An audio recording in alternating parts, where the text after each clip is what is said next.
ಬಸವನಗುಡಿ ನಿವಾಸದಲ್ಲಿ ಪ್ರಜ್ವಲ್ ರೇವಣ್ಣ ಅವರಿಗೆ ಎಸ್ಐಟಿ ಅಧಿಕಾರಿಗಳು ಸ್ಥಳ ಮಹಜರಿಗಂತ ಕರ್ಕೊಂಡು ಹೋಗಿದ್ದಾರೆ.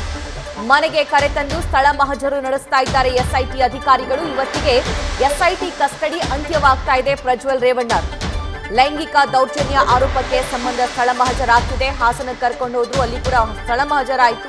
ಈಗ ಇಲ್ಲೂ ಕೂಡ ಸ್ಥಳ ಮಹಜರು ನಡೆಸಲಾಗ್ತಾ ಇದೆ. ಈ ಮನೆಯಲ್ಲೂ ಲೈಂಗಿಕ ದೌರ್ಜನ್ಯದ ಬಗ್ಗೆ ಸಂತ್ರಸ್ತೆ ಉಲ್ಲೇಖ ಹಿನ್ನೆಲೆಯಲ್ಲಿ ಇಲ್ಲೂ ಕೂಡ ಸ್ಥಳ ಮಹಜರಾಗ್ತಾ ಇದೆ. ಬಸವನಗುಡಿಯ ರೇವಣ್ಣರ ನಿವಾಸಕ್ಕೆ ಕರೆತಂದು ಸ್ಥಳ ಮಹಜರು ಮಾಡಲಾಗುತ್ತೆ. ಇಂದಿಗೆ ಪ್ರಜ್ವಲ್ ರೇವಣ್ಣ ಎಸ್ಐಟಿ ಕಸ್ಟಡಿ ಕೂಡ ಕೊನೆಗೊಳ್ತಾ ಇದೆ. ಮಹಜರು ಬಳಿಕ ಕೋರ್ಟ್ಗೆ ಹಾಜರುಪಡಿಸಲಿದ್ದಾರೆ ಎಸ್ಐಟಿ ಅಧಿಕಾರಿಗಳು. ಇವತ್ತಿಂದ ನ್ಯಾಯಾಂಗ ಬಂಧನದಲ್ಲಿರ್ತಾರೆ ಮಾಜಿ ಸಂಸದ ಪ್ರಜ್ವಲ್ ರೇವಣ್ಣ.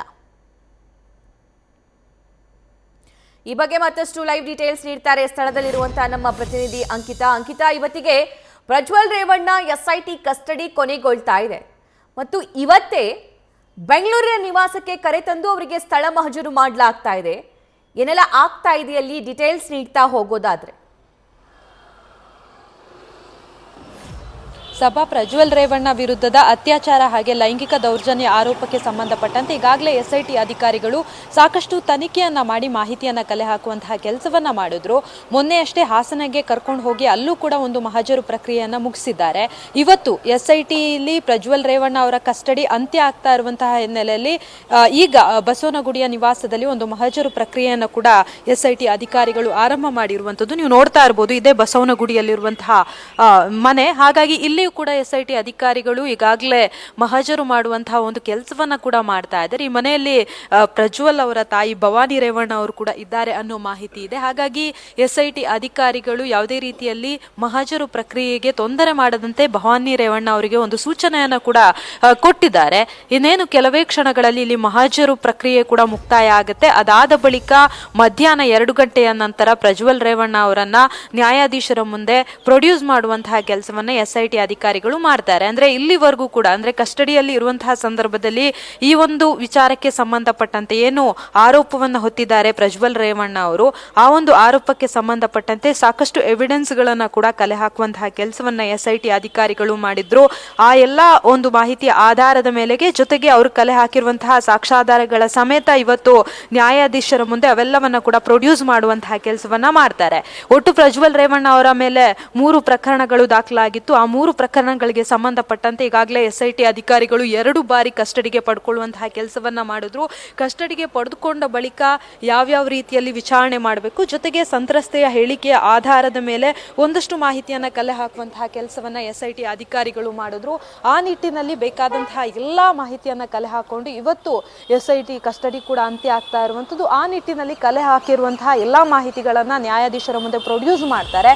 ಇನ್ನು ಬಹುತೇಕ ಪ್ರಜ್ವಲ್ ರೇವಣ್ಣ ಅವರನ್ನ ಕಸ್ಟಡಿಗೆ ಕೇಳೋದು ಡೌಟ್. ಯಾಕೆಂತಂದ್ರೆ ಕೆಲವೊಂದು ವಿಚಾರಣೆಯ ಸಂದರ್ಭದಲ್ಲಿ ಅವರು ಸಮರ್ಪಕವಾಗಿ ಮಾಹಿತಿಯನ್ನ ನೀಡಿಲ್ಲ ಅನ್ನೋ ಒಂದಷ್ಟು ಡೀಟೇಲ್ಸ್ ಕೂಡ ಇದೆ. ಹಾಗಾಗಿ ಇವತ್ತು ಬಹುತೇಕ ಪ್ರಜ್ವಲ್ ರೇವಣ್ಣ ಅವರಿಗೆ ಜೆಸಿ ಕನ್ಫರ್ಮ್ ಅನ್ನೋ ಒಂದಷ್ಟು ವಿಚಾರ ಕೂಡ ಈಗ ಕೇಳಿ ಬರ್ತಾ ಇರುವಂತದ್ದು. ಸಭಾ ಅಂಕಿತಾ, ಕಸ್ಟಡಿಯಲ್ಲಿರುವಂತಹ ಸಂದರ್ಭದಲ್ಲಿ ಪ್ರಜ್ವಲ್ ರೇವಣ್ಣ ಅವರ ತನಿಖೆ ಕಂಪ್ಲೀಟ್ ಆಗಿದೆಯಾ?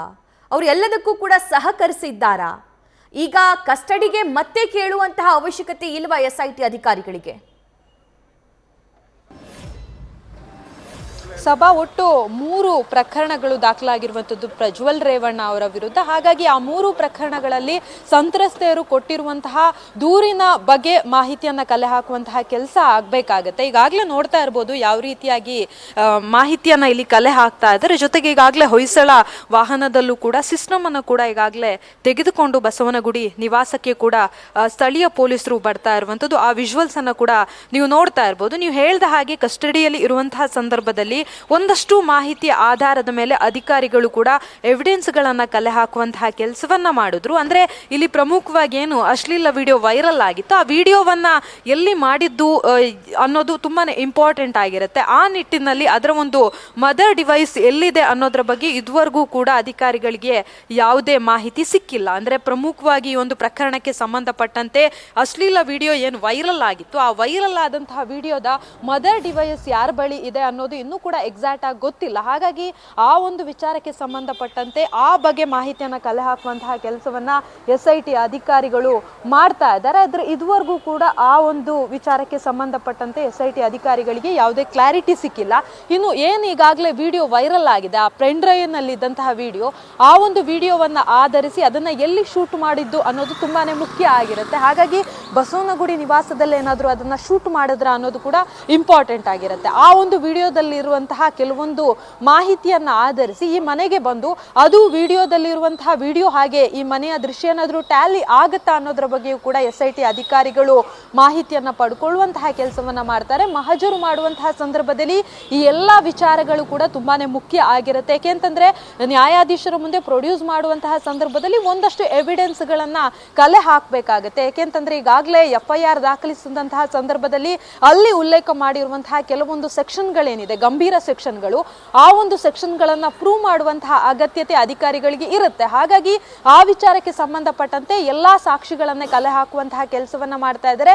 ಇಲ್ಲಿ ಪ್ರಮುಖವಾಗಿ ಏನು ಅಂತಂದ್ರೆ ಈಗಾಗಲೇ ಪ್ರಜ್ವಲ್ ರೇವಣ್ಣ ಅವರ ಕಾರ್ ಡ್ರೈವರ್ ಕಾರ್ತಿಕ್ ಗೌಡ ಏನಿದ್ದಾನೆ ಆತನನ್ನ ಕೂಡ SIT ಅಧಿಕಾರಿಗಳು ವಶಕ್ಕೆ ಪಡೆದಿದ್ದಾರೆ. ಆತನನ್ನ ಕೂಡ ವಿಚಾರಣೆ ಮಾಡುವಂತಹ ಕೆಲಸವನ್ನ ಮಾಡ್ತಾ ಇದ್ದಾರೆ. ಈಗಾಗಲೇ ವೈರಲ್ ಆಗಿರುವಂತಹ ವಿಡಿಯೋಗೆ ಸಂಬಂಧಪಟ್ಟಂತೆ ಎಷ್ಟು ವಿಡಿಯೋ ಇತ್ತು, ಜೊತೆಗೆ ವಿಡಿಯೋ ಸಿಕ್ಕಾದ್ಮೇಲೆ ಏನೇನಾಯ್ತು, ಆ ವಿಡಿಯೋವನ್ನ ರೆಕಾರ್ಡ್ ಮಾಡಿದ್ದು ಹೇಗೆ, ಆ ವಿಡಿಯೋ ಲೀಕ್ ಆಗಿದೆ ಹೇಗೆ, ಈ ಎಲ್ಲ ಆಯಾಮದಲ್ಲೂ ಕೂಡ ಅಧಿಕಾರಿಗಳು ತನಿಖೆಯನ್ನ ಮಾಡುವಂತಹ ಕೆಲಸವನ್ನ ಮಾಡಿದ್ದಾರೆ. ಜೊತೆಗೆ ತನಿಖೆಯ ಸಂದರ್ಭದಲ್ಲಿ ಅವರಿಗೆ ಎವಿಡೆನ್ಸ್ಗಳಾಗಿಯೂ ಕೂಡ ಕೆಲವೊಂದು ವಸ್ತುಗಳು ಇಂಪಾರ್ಟೆಂಟ್ ಆಗಿರುತ್ತೆ. ಜೊತೆಗೆ ಕೆಲವೊಂದು ಹೇಳಿಕೆಗಳು ಕೂಡ ತುಂಬಾನೇ ಮುಖ್ಯ ಆಗಿರುತ್ತೆ. ಆ ನಿಟ್ಟಿನಲ್ಲಿ ಅಧಿಕಾರಿಗಳು ಎಲ್ಲಾ ಮಾಹಿತಿಯನ್ನ ಜೊತೆಗೆ ಎವಿಡೆನ್ಸ್ ಗಳನ್ನ ಕಲೆ ಹಾಕುವಂತಹ ಕೆಲಸವನ್ನ ಮಾಡ್ತಾ ಇದ್ದಾರೆ. Sabha, thank you Ankita. News first ನಿರ್ಭೀತಿಯಿಂದ ನಿಮ್ಮ ಪರವಾಗಿ.